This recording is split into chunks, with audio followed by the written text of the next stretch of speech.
It's counting down.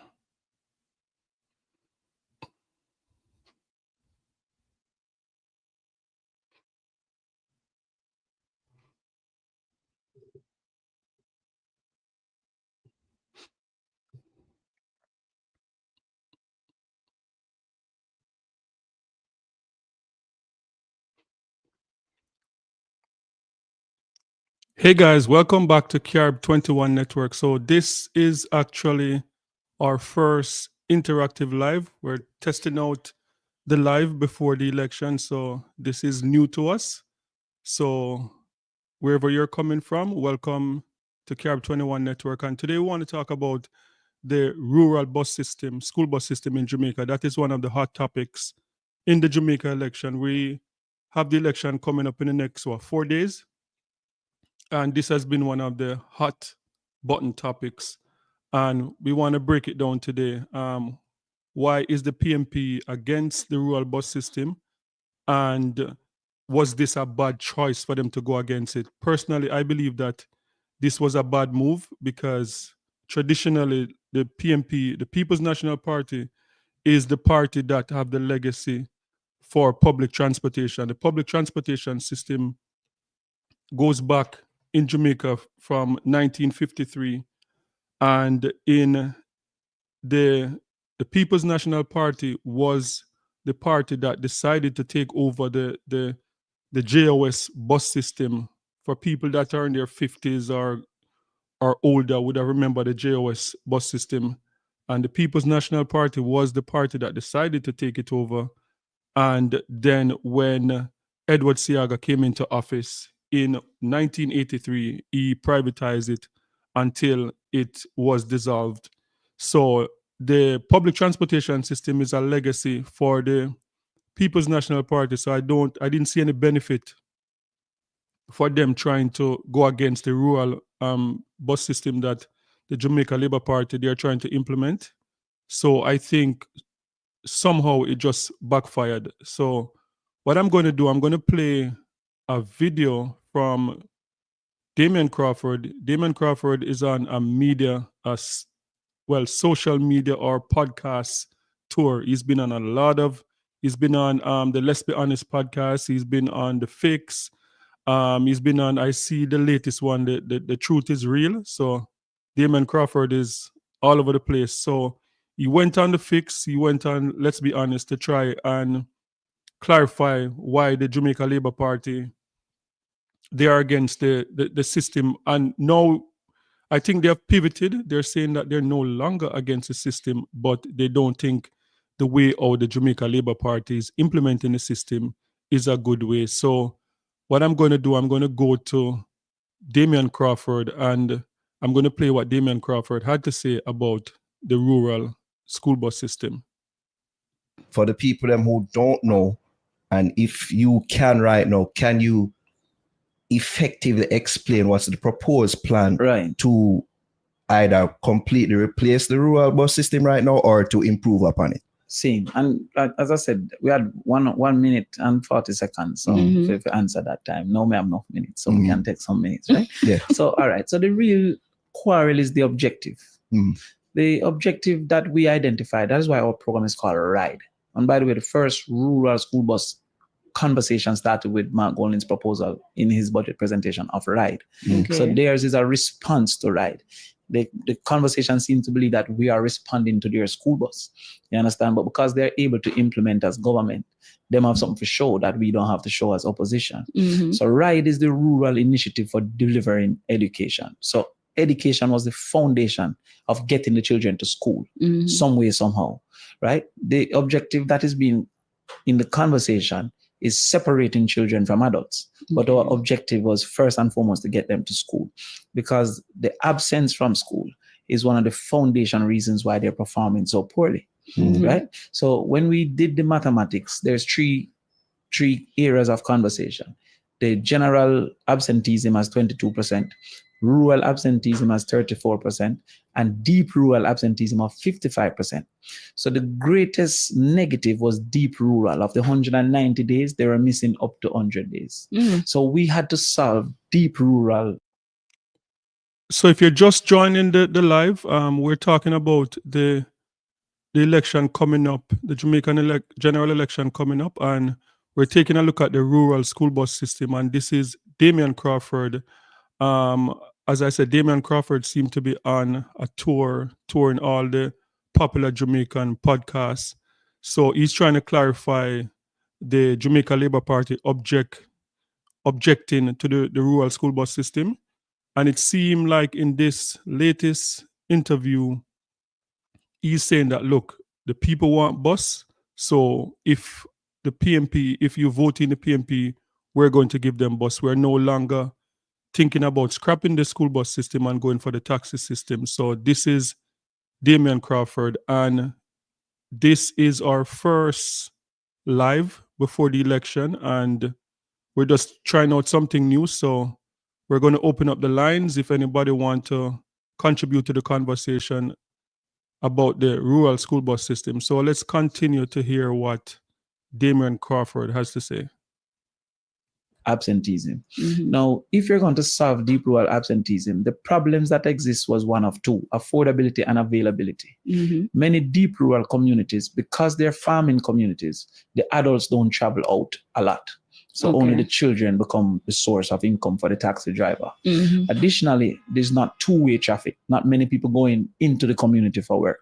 So therefore, the taxi don't see it as profitable because he's running one route empty and the other route with only children. So some of the times that you see these overcrowded taxis is because no other taxi is going up there. So all the children are trying to catch this taxi, right? So we looked at it and said, how do we either subsidize taxis so that it become affordable for them to, profitable for them to run the route? And equally, how do we make sure those who have access to vehicles afford to come out because them can't come out in the deep rural spaces? So when the first conversation about bus come up, we were like, this can't work because the target group is deep rural. One, they don't have enough people for full of 50-seater coming out of the space. And two, the infrastructure don't facilitate for the BBL buses to go up there. So because we were focused only on that space as the target space, we said, yo, listen, this can't work. What we have recognized is that the collective knowledge of the total is greater than any individual. And it is clear that the people want a bus system. So now the people come and say, no, we want separation. So we have a duty now, because we can't go like we're brighter than the total. Brighter than Daryl, but the total, we're not brighter than the total. So the people now say we want a bus for whatever reason. So we say, all right, what is the best bus system that we could create? Because our first thing was how deep rural would function. So if you look at the 100 routes for St. Catherine, Linstead to Spanish Town is a route. That don't include the deep rural spaces coming to Linstead.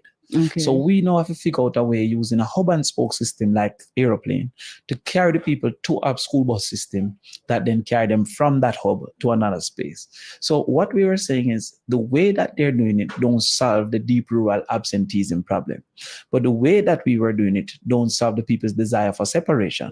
So there needs to be a combination of satisfying the people's desire for children separation and taking out the children who are being absent in the main from school. So what I was trying to explain was in the form that it exists that don't speak to the deep rural, it can't function for the general objective of access to education.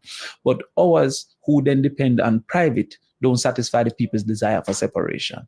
And so we have to find some middle ground to do that. So what's that middle ground that the middle ground that I am analyzing at this time is a hub and spoke system. Now, if you look at Miami, for example, airport, airplanes use it. So Miami airport is a hub. And if you're coming to Jamaica from Michigan, it might go from Michigan to Miami, and then another one come from Ohio to Miami, and another one come from wherever to Miami, and then everybody go on the Jamaica bus, the Jamaica plane from Miami to Jamaica. So we're feeling that these hubs like Linstead, etc., Maypen, that are the hubs, you get smaller vehicles to take them out of the deep rural spaces to the hub and then carry them. Because one of the things that we must acknowledge is that Jamaica don't have zoning. In America, it's education zoning. You go to the school nearest to your yard. In Jamaica, it's school choice. So there's splintered direction because people don't have to go to the same school. In America, you can take it in this community, all of this community going to the same school. We don't have that, and we don't intend to have that because school choice make a man can choose KC if he wants. So when you leave out of my lane, some man go KC, some man go Norman Manley, some man go Calabar, multiple directions. If it was United States, out of Mali in the whole would have got to Norman Manley, or the whole would have got to Tarrant. And so there'd only be one route. Yeah. So because of splintering, you would have to have small vehicles that go to separate hubs. And then when small vehicles go to those hubs, you would then move in a total, everybody from Mapen going to Gavimase or wherever they're going. So that is the current thing that I have. But it is the public's reaction that make me start to consider bus as a component. Because the first thing was fix absenteeism, fix the number of days these children are missing, because the cumulative nature of education causes for a person to fail if they're too often absent. The research says 20% absent is going to lead to a result as if you never go to school. So when you see 82% of Jamaicans failing 5 subjects, which is a GED. So the essence of this is that 82% of our children are not getting a GED, right? If that was in America, there would have been an uproar. So how do you fix that? Is to one, make sure that they don't have the gap of absenteeism, because those who are performing the best are getting the highest attendance in school. And those who are performing the worst are getting the least attendance in school. So that correlation caused for us to want to solve the attendance problem. And we didn't consider the separation problem, which the adults of our society seem to believe is a necessity. So now that we have acknowledged that, the adults see that as a necessity, we would have done the busting different.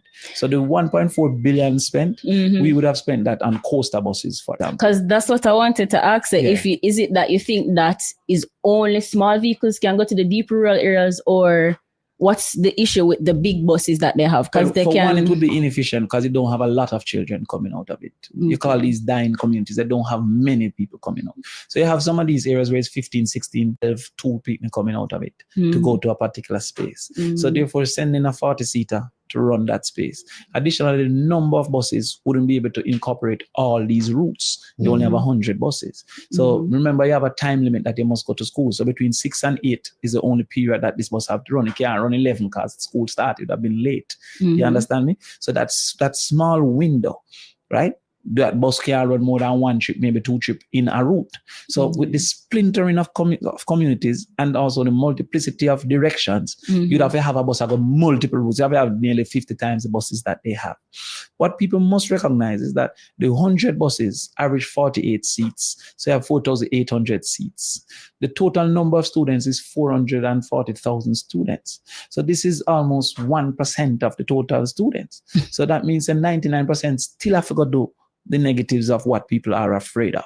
So while people are celebrating the concept of separation, the real materiality of it is not sufficient to satisfy that perception, that desire. You understand? So what we will see with immediacy is that the bus will have 400 people fighting to go into 40 seats, as is. You get where I come from? Because it don't satisfy that. Now, wouldn't that be the same with the coasters, though? Well, that is what I'm saying. Now that we see people want bus. We'd have to know, say, all right, how much coasters is reasonable? All of them think that to move forward. But because with my simple math brain, not for cut you, the bus them have more seat than the coaster. Yes, one bus would have had more seat than coasters. Yes. So the benefit of a coaster is not the number of seats, is the newness of it. It have been a 2026. Is the parts available? Is the downtime? It have had less downtime, and also is the experience of drivers. So one of the risks that we face is that our drivers don't know to drive this bus. Nobody have the years of experience in this bus. It's on the wrong side. Is with left-hand drive or right-hand drive, whatever it is. The size of the bus is different. So the level of experience with coasters, you'll be able to get persons with greater experience of control and understanding than this bus. But the newness of the coaster, the fitting of the terrain, the availability of parts, the mechanics being experienced, all of that will reduce downtime. But then we'd have to say, how much seats do we need? Do we need 100,000 seats? Do we need 150,000 seats? Currently, we have 4,800 seats. So therefore, the design of it, while it would use a coaster, wouldn't necessarily use 100 coaster. You understand what I'm saying? So that is what we'd have to now analyze and look at. So in context, we just feel that the efficiency, the method of it isn't the right way that they're doing it. While it might be the right thing to do based on the public's opinion and the public's desire. And that is what our duty is to serve the public. So me can't just impose my opinion and say, yo, anyway, them forget the school, anyway, them forget the school. True. Because the public have accepted that there's dangers to adult-children interaction. True. And by extension, they want that adult-student interaction to reduce. Which is why the concept of these buses were praised. That is why it's praised. That is why it's praised. So me now, if it does, say, all right, me see one answer people. And people that say a bad mind and say, oh, you have to cost this when this seems such a good idea. But your thing is that the idea is great, but the execution is wrong. Okay. And it don't satisfy the problem. So we'll see that when it is only satisfying 1% of the students. We'll see that when you're going to see a fight for getting to the bus. We will see that when is who get in, and it have nothing to do with the poorest getting that blind. You understand what I'm saying? So when we say we're going to go to the vice principal, the guidance counselor, for choose who benefit, because they would know who's missing school. They would know the circumstances of the people. So when the guidance counselor said, these are the people missing school, and we send our social worker into those communities, why are they missing school? It could be illness. Why are they missing school? It could be a parent were not interested. Why are they missing school? It could be lunch money. But if the reason is transportation, then we intervene to satisfy that. So this targeted approach that we had would have ensured that those who are missing school come to school. The non-targeted approach is who catch the bus.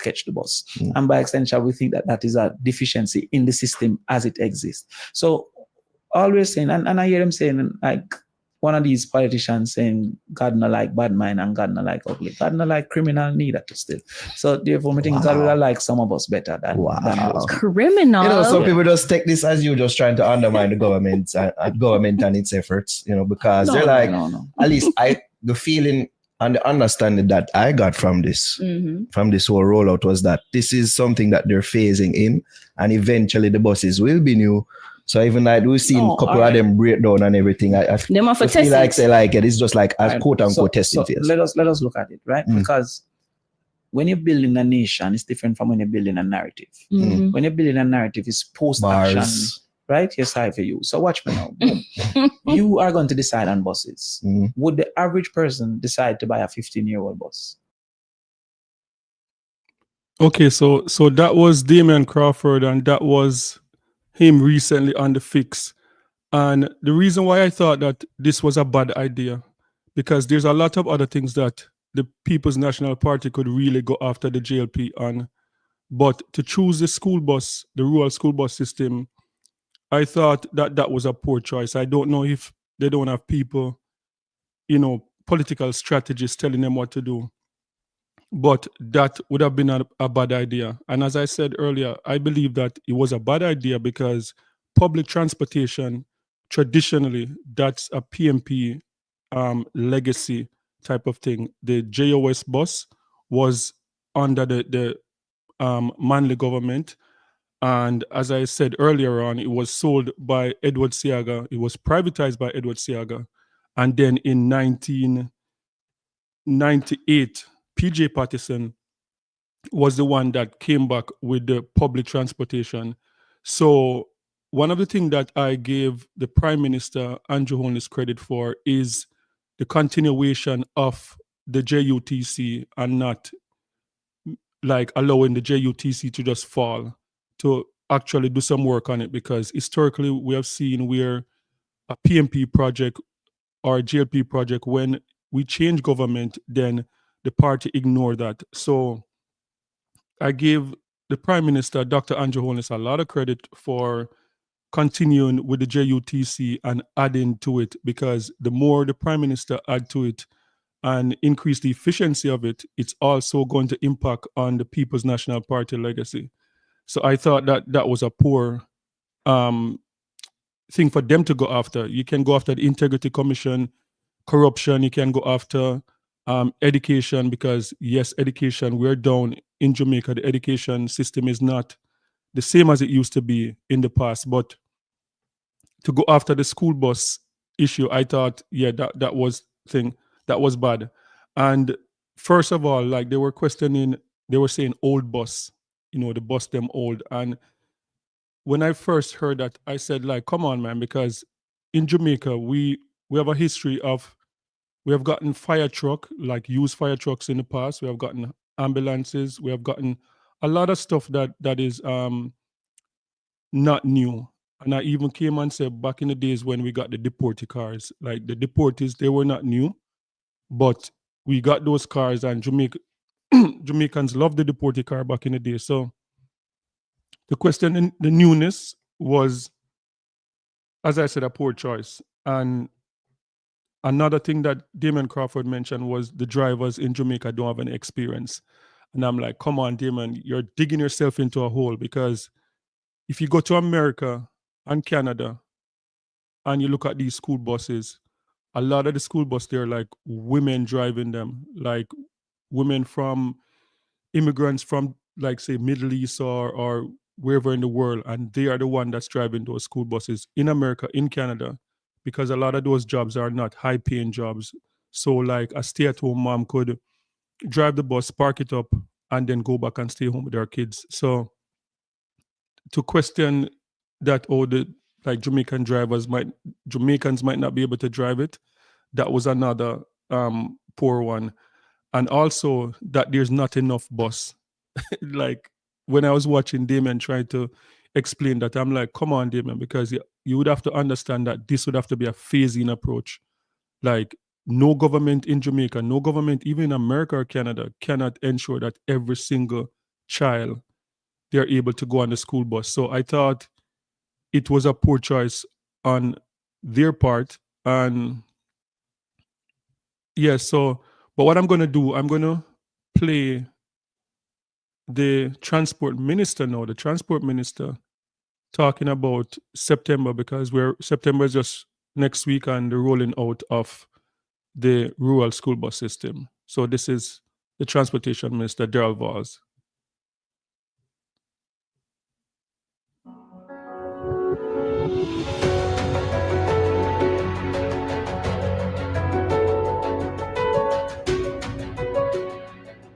My fellow Jamaicans, especially our rural children and parents, good evening.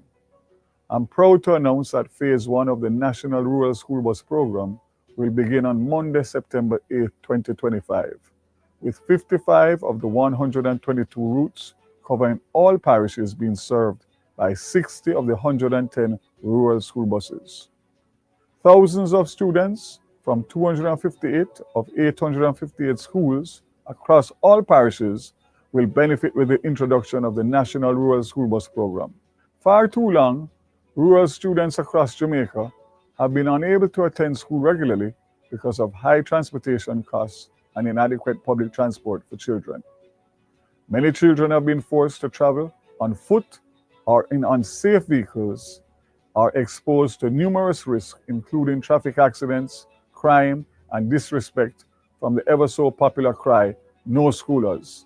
That ends this September morning. It has always been the policy of this government that all students should have and must have access to reliable, affordable, safe, and efficient transportation to and from school. As a rural MP, I've seen firsthand the stress of our parents and the struggles of our children. This isn't about politics, it's personal. I've made it my mission to ensure the National Rural School Bus Program becomes a reality. It is a priority of this administration and one of the most rewarding achievements of my political career. Data from the Jamaica Constabulary Force indicates that in 2023, 18 students died in traffic accidents. In 2024, 24 students. And so far since the start of 2025, 12 students have lost their lives tragically from being involved in traffic accidents. Not to mention the 792 students injured during this period. If those numbers aren't sufficient for us to act now, then what is? This government decided to act through the Ministry of Science, Energy, Telecommunications and Transport in partnership with the Ministry of Education, Skills, Youth and Information. After careful deliberation and due diligence, we accepted an unsolicited proposal for the importation of 110 school buses to urgently start to solve the transportation needs of our rural students. From day one, we have been transparent and honest about this plan. These buses are specially manufactured for the safety of students and have been used to transport students in the United States since 1937. They are safe and reliable. These same buses have been used in sections of rural Jamaica to transport students for many decades. So this is not an election ploy, as some would want to believe. This was a carefully calculated action plan to alleviate the stress and strain of our rural students and parents. No more talking, no more delay, no more leaving our rural students to fend for themselves. These 110 school buses will be deployed in a phased implementation system. As mentioned earlier, 60 of the buses will begin operating along 55 rural routes come September 8th, with the other 40 being gradually introduced between September to November on 67 additional rural routes, totaling 122 routes, servicing 258 rural schools across Jamaica, and 10 additional buses will be reserved to ensure continuity of the fleet and service. This will complement rural routes in Clarendon and St. Thomas already being served by the JUTC. This service will come at no cost to parents and students for the first 2 months, September and October. After that, it will be $50 per trip per child. This will be significant savings for rural families when compared to previously paying between $300 and $600 per child per day for transportation to school. Parents will no longer have to choose which child goes to school. All rural children will now be able to go to school every day, allowing them to maximize their full potential. It is inequitable for parents in rural Jamaica that what it costs in transportation to send one child to school daily in rural Jamaica could send between 10 and 15 children to school in the Kingston-Politan Transport region. This ends now. I'm also pleased to announce that 12 of these rural school buses will serve 8 special needs schools in Phase 1, with the introduction of 1 more in Phase 2. As we continue to serve our rural students and parents, more schools, more children with special needs will be added to this program. Following last month's testing of the buses on all 122 routes, changes have been made to the sizes of the remainder of the buses that will be shipped to allow for the ease of access to some rural roads. Where safety is concerned, I'm happy to report that all 60 buses that will roll out in September are ready for the Jamaican roads. All doors have been changed to the left side, all tires have been replaced with new ones, and all 60 buses fully serviced. The installation of modern features such as GPS tracking, accessible by parents, speed limiters, onboard surveillance cameras, geofencing, and a cashless payment system have been completed. Our parents will be able to monitor the movement of their children to and from school. This government is ensuring that our commitments to the Jamaican people are kept. We know you value action and performance. We will continue to expand the fleet of the rural school bus program over the next 2 fiscal years. By the end of 27-28 financial year, all 14 parishes will have sufficient school buses to serve the 858 rural schools across the island. We have started with 258, and we are committed to servicing the other 600 rural schools across the island by 2028, fit for rural Jamaica. I will continue my efforts to ensure that all rural students can travel to school safely and economically in a dedicated, fit-for-purpose school bus. But we're not done yet. Not only will our rural students benefit from reliable transportation, UE and UTech students will no longer have to fear. This is my commitment to you. Despite the naysayers and the doubters of this initiative, I am happy but not surprised that a strong majority of well-thinking Jamaicans support the rural school bus program as a well-needed national leaving class at 8 or 9 o'clock at night.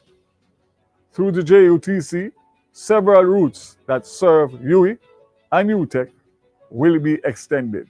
These include Route 19AX from UEU Tech to Greater Portmore. This bus will depart UE's back gate at 9:15 p.m. and then pick up UTech. Route 24 EX from UEU Tech to Spanish Town will leave UE's back gate at 8:45 p.m. and 9:15 and then pick up UTech. Route 45 EX from UEU Tech to Meadowbrook will leave UE's back gate at 8:30 p.m. and then pick up UTech. Route 95 EX from UEU Tech to Bull Bay will leave UE's back gate at 9:15 p.m. then pick up at UTech. A new route will also be introduced. 508 from Old Harbour to UE Front Gate and UTech via Spanish Town. This will depart Old Harbour at 5:15 a.m. and 6:50 p.m. and UE Front Gate 4 p.m. and 9:10 p.m. In addition, arrangements are being made to extend this service to all tertiary level students and institutions in short order. Not only will the JUTC be extending its routes, but all tertiary students will have valid school identification card will also travel free on buses for September and October. JUTC is committed to ensuring that all commuters, particularly our students, have safe, reliable transportation. As Minister, I've been active and attentive to the needs and requests of you, the public, and together we can dramatically improve public transport in Jamaica, with much more to be done. For far too long, our students have suffered and have been preyed on by rogue transport operators, giving the hard-working and law-abiding operators a bad name. As Minister with responsibility for transport, I say no more. It is time for our students to hear schoolers only. This is now their time. Let us choose to protect our students. Jamaica, this minister and this government does not make promises. We deliver on commitments. We are committed to launching the National Rural School Bus Program this September and expanding it to all 858 schools within 2 years. Meanwhile, regrettably and unfortunately, the opposition has categorically stated that if elected, they will scrap the rural school bus system just as they did in 2012. Jamaicans, the choice is yours. May God continue to bless Jamaica, the land we love.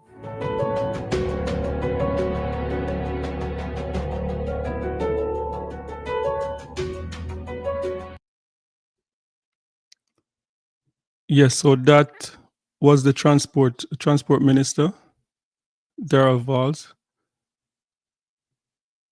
talking about the rolling out of the school bus. So I saw King Lion.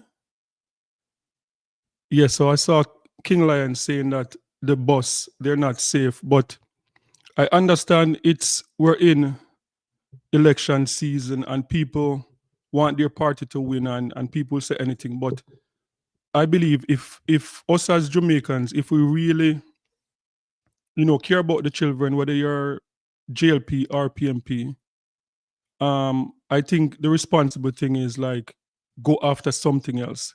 The Integrity Commission is enough. Trust me. Corruption is enough. Go after something else. But the school bus, I don't think the school bus is the thing to go after. Because in terms of safety, these school bus, they are very safe. Like, I know these type of buses personally. Like, I've been in them, I know them. And the reason why these buses, you only see these buses in developed countries. That's the first thing. These are not, you can't compare these to the regular bus that in Jamaica. And that is why even in America, you don't see them get the regular bus and they use them as school bus, because these buses, they were specially built. These buses are like armored vehicle. Like if one of the JUTC right now in Jamaica run into one of these buses, it will just fall apart. The JUTC will fall apart. These buses, they are tough, and they design them with kids, the safety of kids in mind. So I think questioning the safety is just not a valid thing to do, because how is it going to endanger the kids? People can say, okay, the bus them old and the bus them are got brought down. the bus old and the bus brought down, that have nothing to do with safety of kids. When you're talking about safety of kids, people are talking as if the bus they're gonna flip over and kids are gonna die or something like that. That is a different thing from saying, okay, the bus they're old and they might brought down on the road and stuff like that. And as I said earlier on, 15 years is not that bad, because a lot of these buses are reconditioned bus. They probably put new engine in them, because the body of these buses can last for over 60 years. Like right now, if you go to Cuba, you see cars in Cuba from in the 60s and in the 50s. And the last time I went to Cuba, and I saw like some Ford Mustang and some of those vehicles from 1962, 1959. And those vehicles are strong on the road still. They refurbish the engine and all of that. So safety, I think safety, no, that I think people must try something else, but safety would not be an issue. And the fact that these buses have GPS tracking system is another plus. The fact that the drivers are going to be trained at the art trust, that is another plus. The fact that the kids are on the bus with other kids, they're not on the bus with adults, that is another plus. And the reason why I said, because I like Damian Crawford. I think that Damian Crawford is the face of the People's National Party now. And I think Damian Crawford is a really good person.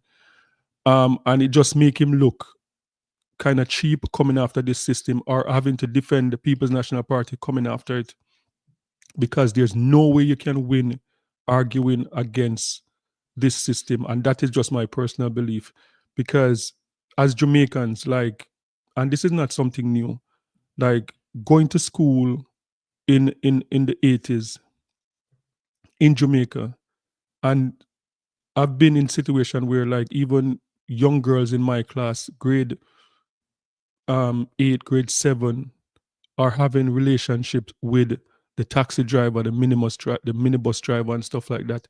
This is, 14-year-old girls pregnant because of the conduct and so this has been an ongoing issue in Jamaica for decades. So if the opposition, if the Jamaica Labour Party is phasing in this system, I think that is a good thing. And as I said, I believe that this was just a bad idea to go after the Integrity Commission, because the Jamaica Labour Party, they have had a bad record in terms of their integrity and corruption and stuff like that. That would have been the best thing. Nail that, like, every day. Go after education, because we have seen a drop in education. But in terms of the rural bus system, I thought that was a wrong thing for them to go after. You're not going to win that fight. You're not going to win that fight. And everything that Damian Crawford was pretty much saying was digging himself in a hole, and it just didn't look good, because like even saying that it is not going to meet the need for how much thousands of people, like, come on, like Canada, America, first world countries, trillions of dollars, and even those countries cannot even fulfill like 70% of the needs of their kids. So if Damon Crawford is going to say like, okay, there's 400,000 kids that in rural Jamaica going to school or whatever, I'm sure not all 400,000 of those kids need the system. And if you're going to say like, okay, if we can't fulfill 400, that means we shouldn't start with, start little and then grow, then that is a losing argument. But that is just my opinion on this rural school bus system. I thought it was a losing fight, like, they choose something else. And we saw, even what was telling to me was the fact that Damian Crawford came out and said, the people want bus, so we're going to give them bus. That mean the bus system was very popular. So them going against it was not a good idea for them to politically. So I just thought it was a bad idea. But yeah, so that was it. This is our first live stream on YouTube. And, a lot of people whenever I say something to that is positive on the GLP side, people say, "Yo, you're labor, right? Then pay you off." and then when I do something and go against the Jamaica Labour Party, people say like, "Yo, like yeah, PMP they pay off." But I think for me, it's a good place to be someone that consider myself independent. And I tell people on this channel, on numerous occasions, I consider myself independent. I see good and bad in both parties. Like I see the corruption or the alleged corruption now with the Integrity Commission, with the Prime Minister himself and some of the members in the party. I've seen that. And I believe that is fair game.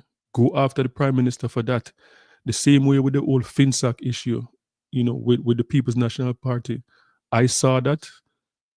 I was one of the thousands of Jamaicans who had to line up in a bank line for hours to withdraw your money so you don't get left out. So I understand it, but the rural school bus system should have been left alone. And that is just my opinion. So yeah, so this was our first live. We're planning to go live on election night to see the results and see who's going to come out the big winner. So for everyone that is watching, thank you for watching, and we will be back live. We will be live on Monday night because Carib 21 is not, we cover the entire Caribbean. So on Monday night, I'll be covering the election in Guyana, and then Wednesday, the Jamaican election. So stay tuned and, keep the WhatsApp number is there. So if you want to call in and contribute, celebrate the big win on Wednesday or cry, the number is there. So that's it. So guys, don't forget to like, share, and subscribe, and leave your comment in the comment section, and we'll catch you for our next one. Peace out.